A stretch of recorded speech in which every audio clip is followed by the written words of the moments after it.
गुरु प्रिय सभी दोस्तन के हिन चीज़ मुश्ताक अहमद कोराई के तरफ़ा अस्सलाम वालेकुम। भाई इमदाद जिसकानी साहब मुझे तरफ़ का तोखे भी लख लख सलाम हुजन। तुझा लखे कुर्ब किरोड़े कुर्ब असां ते जो तू असां के हर वक़्त याद कंदो आई। मुझा प्यारा बाप खुदा जी ज़ात जाने त मां तुझे कंहिं भी लफ़्ज़ से नाराज़ न आहियां थींदो। हॾो मूंखे ख़ुशी महसूस थींदी आहे ऐं जेको आहे त तूं असां सां इस्लाह कंदो आहे ऐं असांजो हौसलो वधंदो आहे। मुंहिंजा प्यारा भाउ जीअं त हिन दुनिया में हर को माण्हू मोहबत करे थो। मोहबत माना पाक आहे, उनखे नापाक बणाइण वारो इंसानु आहे। मोहबत जा घणा क़िस्म आहिनि, जन मां कुझु मिसाल मां तोखे बयानु करे ॿुधायां थो त को इंसानु पखी सां मोहबत करे थो, त को वरी जानवर सां मोहबत करे थो, त को वरी औरत सां मोहबत करे थो, त को वरी हम जिन्स यानी के मर्द सां मोहबत करे थो। मोहबत खां ख़ाली को बि इंसानु न आहे। मोहबत असुल में पाक आहे, उनखे नापाक करण वारो असुल इंसान ई हैवान आहे। जीअं मोहबत न आहे कई उहो इंसान ई न आहे। मोहबत ख़ुदा सां हुजे उनखे बंदगी चइबो आहे। मोहबत ख़ुदा सां हुजे त उनखे बंदगी चइबो आहे। मोहबत जेकॾहिं माउ सां हुजे त हमेशह इंसानु कामयाबी माणींदो आहे। मोहबत हज़ूर सां हुजे त हर शइ तकमील ठही वेंदी आहे। मोहबत ज़ाल सां हुजे त ज़िंदगी संवारजी वेंदी आहे। मोहबत पैसे सां हुजे त उनखे हिरस चइबो आहे। मोहबत बेवफ़ा सां हुजे त ज़िंदगी मुसीबत थी वेंदी आहे। मोहबत निमाज़ सां हुजे त रूह खे राहत मिली वेंदी आहे। मोहबत मस्जिद सां आहे त साह खे सुकून मिलंदो आहे।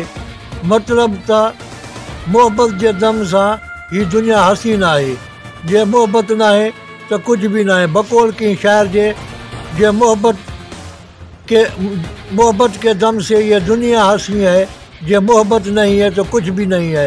मुंहिंजा प्यारा भातू जो चवणु बिल्कुलु सही आहे। जेके असां किरदारु लिखूं था पिया, किरदारु कयूं था पिया, जेको आहे त उहे असां अॼोके माहौल ते ऐं जेको आहे त अॼोके इंसान जे मथां किथे न किथे असांजी कहाणी टच कंदी आहे। बाक़ी जेको तव्हां चयो त नौजवान हुजे, नंढो छोकिरो हुजे, उहो जेको आहे त मॉडलिंग करे सघे थो ऐं छोकिरी सां जेकॾहिं प्यारु करे सघे थो पियो ऐं जेको आहे त वॾी उमिरि वारे ते माण्हू खिलंदा। असुलु मज़ो इहो ई आहे त असां पाण खे गंदो करे माण्हुनि खे खिलायूं, माण्हुनि खे ख़ुशियूं ॾियूं। असांजो कमु आहे ख़ुशियूं ॾियणु, जेको आहे त माण्हुनि खे खिलाइणु। बाक़ी ॻाल्हि इहा ई आहे त जीअं किरदार में मां जेको आहे त इहा शादी कई आहे या हार पातो आहे, त इहा जॾहिं फिल्म आई त तव्हांखे मां जेको आहे त इहा ख़ुदा दावत थो कयां वाहिद वकड़ वारो, त इहा तव्हां ॾिसजो त असां कहिड़े हिसाब सां ठाही आहे ऐं उन में जेको मां किरदारु कयो आहे वाहिद वकड़ वारे जो आम किरदारु आहे, त उहो कीअं खंयो आहे, छो खंयो आहे ऐं उन जो इंसान जी ज़िंदगी सां छा तालुकात आहे। असांजे माशरे में 80 साल वारा पोड़ा 16 सालनि जी छोकिरी सां जेको आहे त प्यार था कनि। अॼु बि अख़बार में लिखियलु हो त हिकिड़ी अदाकारा जेको आहे त 3 शादियूं उन खे अॻु में हुयूं। चौथी शादी जेको आहे त छोकिरी जेका आहे त 22 सालनि जी आहे ऐं जेको मर्द आहे असांजो मुआशिरे में त उहो जेको आहे त 75 सालनि जो आहे। असां उन मुआशिरे खे नज़र में रखी करे, मुआशिरे खे ॾिसी करे जेको आहे त इहे किरदारु कयूं था पिया ऐं जेको आहे त दुनिया खे सबक़ु ॾियूं था पिया त हीअ कमु हलनि था पिया ऐं हर फिल्म असांजी में मैसेज हूंदो आहे। वाक़ई मञूं था त असां वॾेरा ज़ुल्म बि कंदा आहियूं, वाक़ई असां जेको आहे त औरतुनि जी बेहरमती बि कंदा आहियूं, पर लेकिन आख़िर में असां सिंधी क़ौम खे ऐं सिंध वासियुनि खे, सिंध धणियुनि खे मैसेज ॾींदा आहियूं त हीअ जेको आहे त कमु भलो न आहे। ख़ुदा जेको आहे त इहो कमु न कयो, न्याणियुनि ते ज़ुल्म न कयो ऐं जेको आहे त वॾेरनि जे चवण ते ज़ुल्म न कयो। वॾेरनि जो जेको आख़िर में असां हशर कंदा आहियूं त उहो ख़ुदा ऐं ख़ुदा जो रसूल ॼाणे थो आख़िर में वॾेरनि जो हशर छा थींदो आहे। उन जे करे असां हर ॻाल्हि नज़र में रखी करे जेको आहे त मीडिया जे आॾो, कैमरा जे आॾो अचूं था पिया।